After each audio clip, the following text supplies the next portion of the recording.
If your engine valves are making a clattering noise like this, it's time for a valve adjustment. So today I'm going to show you how to use feeler gauges and adjust valves on an engine. Now first you got to get to the valves, so we'll take off the valve cover gasket. You just take everything out of the way and then pick it up.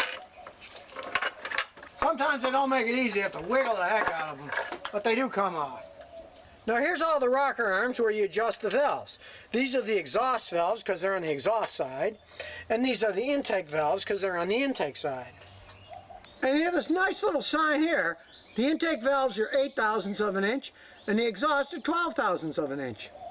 Now the feeler gauges, and this is 8/1000ths of an inch, and this is 12/1000ths of an inch.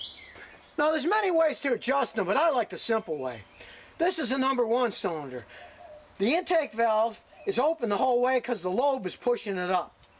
So when it's open the whole way, that means the exhaust valve is closed the whole way. So we adjust this one first. So we slide the feeler gauge in here, and we can see it's too loose. That means it needs tightening up. So we get a 12mm wrench, loosen the nut. Then we get a screwdriver, and we turn it until it's just snug, and then tighten it up. And now when we pull on the feeler gauge, it has a little bit of drag on it, but it's not too loose or too tight. And that's exactly what you want. You want it so the feeler gauge has a little bit of drag when you pull on it. It's not sloppy, but it's not super tight. Then get a piece of paper and write number 1 exhaust done. There's 7 more to do, so you want to write them down so you remember which ones are done and which ones aren't. Now this is a standard transmission, so it's real easy to move the engine to adjust the other valves. Put it in the highest gear, in this case 5th gear. Then just push the vehicle so the engine moves until the next valve is in the closed position. And in this case, it's the number 3 exhaust that's open, so that means that the number 3 intake is closed, so we can check that. And in this case, it slides perfectly, so it doesn't even need adjusting. It's exactly 8/1000ths of an inch, and if you notice I bent it a little because there wasn't much working room. Doesn't matter if you bend that because it stays the same width. So now you got to just push and shove until you adjust the remaining 6 valves and you're all done.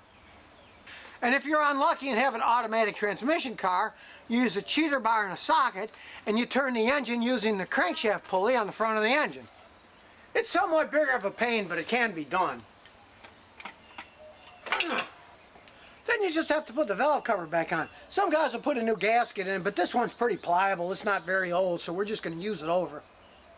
Just wiggle it and drop it back in place.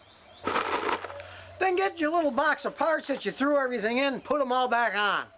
Just bolt everything back on. Now we've got a nice, smooth running, quiet engine. So the next time your valves need adjusting, why not do it yourself? And remember, if you have any car questions, just visit the Scotty Kilmer channel. And I'll answer them as soon as I get done with this Duesenberg.